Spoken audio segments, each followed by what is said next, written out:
99% of people are not willing to do what it takes to make their dreams come true. The Marines have a saying, everybody wants to go to heaven, but nobody wants to die. The center of bringing any dream into fruition is self-discipline. You know, something as simple as food and eating. It's not about your body as much as it is about your mind. It's getting command of your mind to be able to choose actions that are in your own best interest. Every day we are choosing shit that's not in our own best interest. So if the world is attacking you and the world wants to fight you and the world's trying to hold you down, so you're gonna kick yourself in the balls? So you're gonna stop yourself from getting what you dream. And I think the word discipline has kind of gotten a bad name. We think about it in terms of punishment. I'm not talking about discipline in that way. I'm talking about discipline in the sense that you forego immediate pleasure for the exchange of long-term self-respect. I believe that self-discipline is the definition of self-love. That when you say that you love yourself, that means that you have behavior towards yourself that is loving. Self-discipline is the center of all material success. You cannot win the war against the world if you can't win the war against your own mind. Self-love is when you say to yourself, man, look, I know you and that girl got a real connection.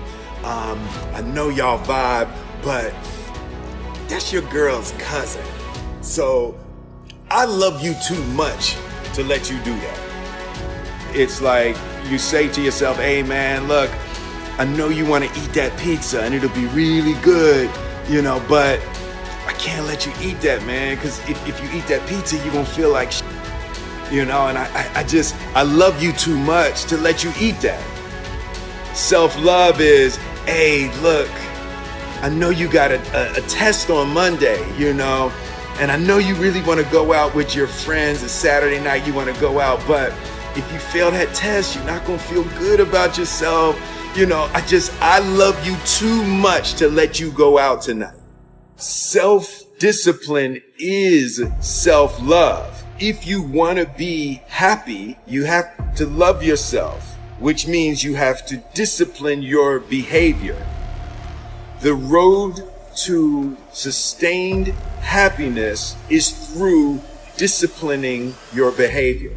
We tend to base our self-esteem on what other people think. And that's not really self-esteem. Self-esteem is supposed to be how we feel about ourselves. And I was just saying how dangerous it is to allow other people to determine how you're going to feel about you. And it's kind of like looking into a broken mirror.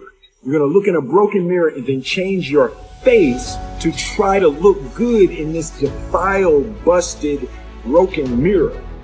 And it just, other people's opinions is a really way to determine how we feel about ourselves.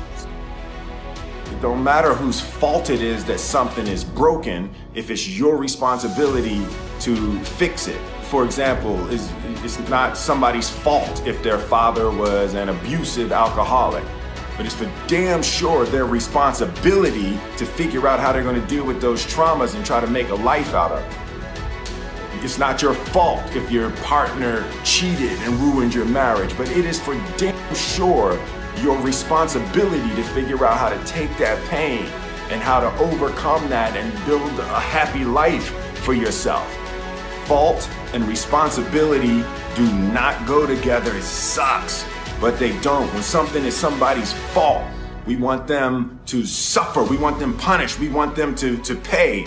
We want it to be their responsibility to fix it, but that's not how it works, especially when it's your heart. Your heart, your life, your happiness is your responsibility and your responsibility alone.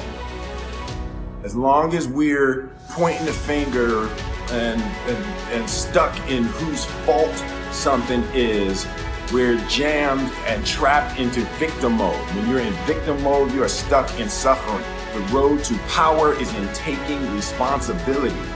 Your heart, your life, your happiness is your responsibility and your responsibility alone.